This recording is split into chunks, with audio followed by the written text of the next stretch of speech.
All right, kiddos, today we're talking a little bit more about a kitchen item. It's not an appliance, but a kitchen item. Wooden spoons, and my favorite thing of all, my gorgeous, well, it's not real gorgeous right now, but gorgeous wooden cutting board. I absolutely love this thing. It's made out of a bunch of different kinds of woods. I got it on a trip to Belize probably, well, it was 18 years ago, because it's right before I had my youngest son, and he just turned 18. So I've had it a very, very long time. And see, look at it. It's still, that's what it looked like when I first got it. That's what it looks like right now from using it a whole lot. But it is amazing. And I had somebody ask me after the video I did on cutting meats if they were a little freaked out that I was cutting raw meat on wood, which, you know, again, my kitchen, my opinion, but you can research all this online and see all kinds of studies and, you know, form your own opinion. My preference is wood over plastic any day of the week. One reason your knives do a lot better on wood, they don't dull them as quickly, and you want to take care of your knife edges because, you know, getting your hubby to sharpen your knives is always such a fun task. But the other thing is wood is what God made. Ta-da! I'm all about some natural stuff. Wood is an organic material. Even if, and you know it happens, little itty bitty teeny weeny fiber pieces come off after years of use and wind up in your food. I'd much rather eat a little bit of wood than eat some plastic. Ugh. Plastic is a petroleum project, or why do I say that every time? Product, and gross. But the way I treat mine and take care of them, this is really the main thing I want to talk about. You know, I just wash it with soap and water, just in the sink. I use some plant-based, non-chemical, non-toxic dishwashing liquid. You knew that was coming.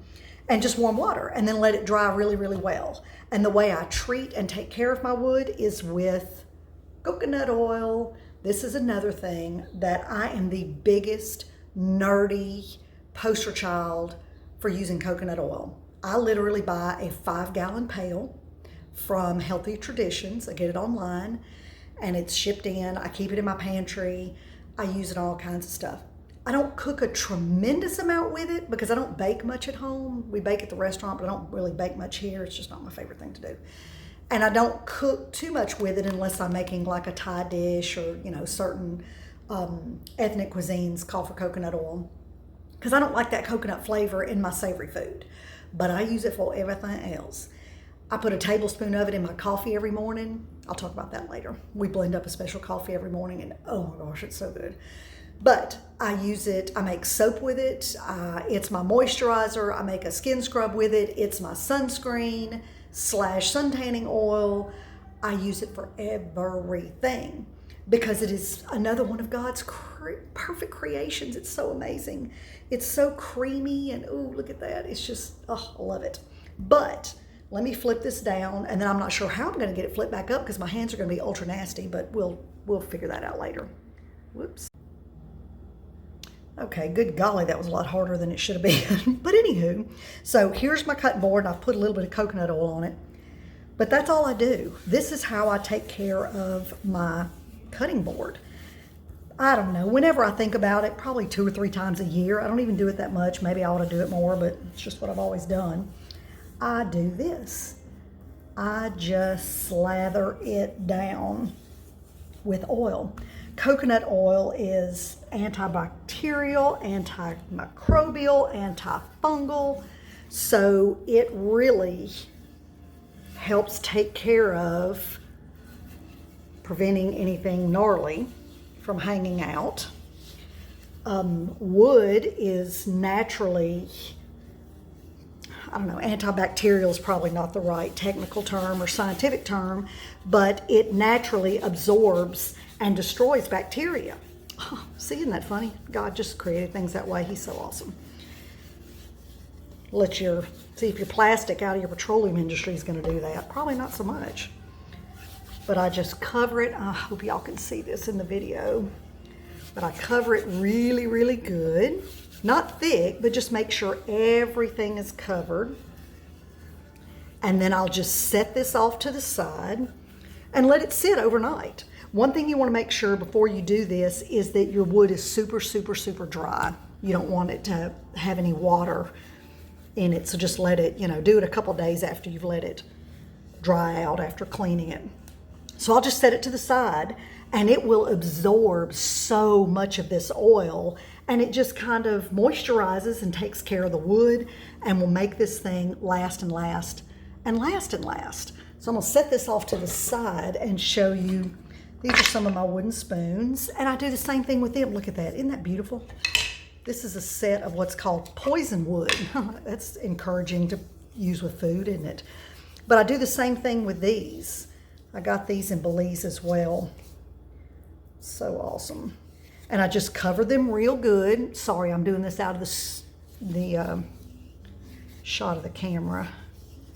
It's hard to tell if I'm in the camera or not sometimes. I get busy doing what I'm doing and forget that y'all are supposed to be looking at this with me. So that's all I do. And this protects and takes care of my wooden kitchen stuff, whether it's a cutting board, a little cheese tray. It protects the wood. It makes it last. Look at this baby. Look at that thing. Can you tell? It's all bowed. This sucker has gotten some use. Poor thing, it's all worn down on one end. But hey, takes a licking and keeps on ticking. And I love it. It's a perfect little spoon. But if you're looking for a good wooden chopping board, there's so many artisans and craft folks that you can order from online. Please don't go to Amazon and order some mass-produced, who knows who made it, random, whatever. Find a local artisan. Somebody local, if possible, and if not local, at least somebody that it's a person and not a machine that made that thing. And while you may pay a little bit more, you're getting something that was crafted with care and with love, not busted out of a machine. And you are directly impacting a family, not just a bunch of shareholders and some CEO. Isn't that awesome? So see? Now I'll just let these sit overnight, or if I'm not gonna need them for a couple of days, just let them sit off to the side and soak up that oil. And next thing you know, and here's the other thing, and then we just rub this on our skin because it's just awesome.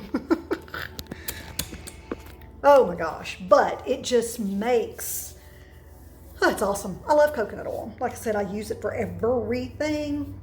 So here's a little bonus thing, has nothing to do with your utensils, but back to my coffee I was telling you about. I read a book years ago called Coconut Cures by Dr. Bruce Fife. Changed my life. Sounds corny, but it did, because it really opened my eyes to all the health benefits of coconut oil and coconut meat and coconut sugar. That's all I use now. That's all I use is coconut sugar in whatever I'm doing. If a recipe calls for white sugar, brown sugar, whatever sugar, it's getting coconut sugar, and it's just gonna have to work. But it's a super fascinating book if you like to nerd out on that kind of stuff, and I highly recommend it. But I learned in there, he was talking about, Asian Pacific Islander peoples, coconut oil, coconut stuff is their life because it's their environment. And I got to thinking about it, it's like, they have such beautiful skin, they have such beautiful tan, oh my gosh. So that's what I started using, and as you can tell right now, it's winter, so I'm very pale, I'm very fair. So every summer I would burn really bad before I would tan. I'd have 2 or 3 sunburns and then I'd start tanning. Well, the following summer, it's probably been, 4 years ago, maybe 5 years ago, I started using coconut oil. And oh my gosh, the difference is unbelievable. Before I go out and get in our backyard, we have a pool and we hang out outside a lot in the summer, I just slather head to toe with coconut oil.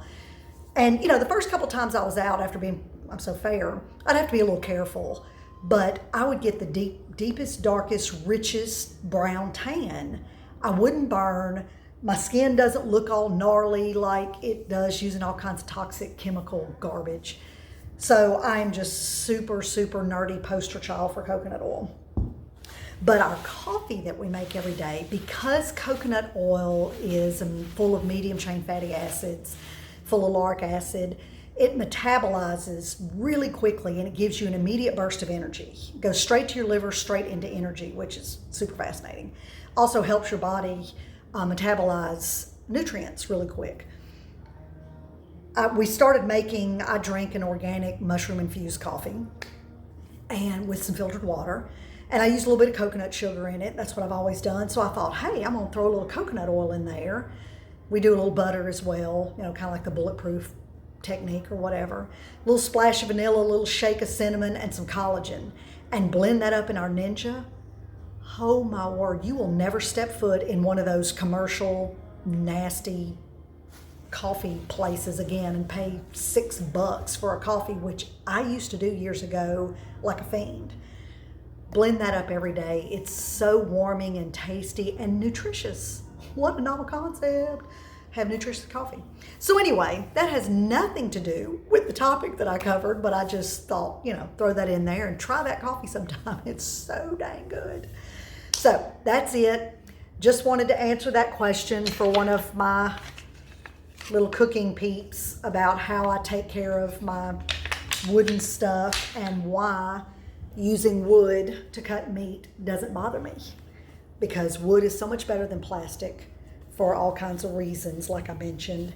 And if you take care of it, it lasts forever and it's beautiful. And if you find a local artisan or a small family artisan, you're supporting a family. I mean, how many more things do you need to know to use wood? So anyway, that's it. Have a good one. Oops, one more quick thing to add about my little coconut oil rant. Make sure you're getting a very high quality, extra virgin, organic coconut oil. Just like everything else on the market, coconut oil has been just destroyed and processed to death, and you know, you get what you pay for. You afford what you value. So make sure you're getting a really high quality coconut oil. That makes all the difference. If you're getting something that's been processed to death, all the goodness that was in it has been boiled out, stripped out, and you're just left with oil. You're losing all the goodie. So do yourself a favor, do your body a favor, and invest in quality. Healthy Traditions, this is not an ad. I'm not paid for any of this. It's just my personal opinion on a quality product, and I researched a lot before I started using them. Healthy Traditions has several different different levels of quality, I guess I'd say. From, you know, the more expensive to something a little more affordable, but they're all very, very, very high quality oils that you can order online and ship to your house. So I really, really encourage you to check out that company because it's just such a good one. There was something else, but I lost it. Dadgummit. So anyway, make sure you get a good quality oil and it'll make all the difference. Talk to you soon.